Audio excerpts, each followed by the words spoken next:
হ্যাঁ মা, তুমি কোনো চিন্তা করো না, আমি 6,000 টাকা বেতন পাইয়া গেছি। 6,000 টাকা?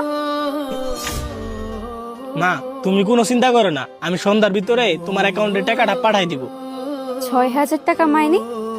জীবন শুনলে তো ও কি বলছে? আর ও বলছে ওর বেতন নাকি 6,000 টাকা, কিন্তু আমার কোম্পানিতে তো সব সিকিউরিটি গার্ডের বেতন 10,000 টাকা। তাহলে ও 6,000 টাকার কথা কেন বললো? আর একটা কথা, সিকিউরিটি গার্ডের কাজ তো পাহারা দেওয়া, কিন্তু ও এখানে ঝাড়ুদারের কাজ করছে কেন? আর তাছাড়া এই কাজগুলো তো অফিসের বুয়াদের কাজ, ও কেন করছে? আমার না বিষয়গুলো মাথায় ঢুকছে না। আচ্ছা জীবন, এখানে কি হচ্ছে আমাকে একটু খুলে বলো তো। আসলে ম্যাডাম, এই সমস্ত কাজ ওকে আশরাফ স্যার বলতে বলছে। আমি অনেকবার আশরাফ স্যারকে না করছিলাম এই সমস্ত কাজ যেন আশিক দিয়ে না করায়।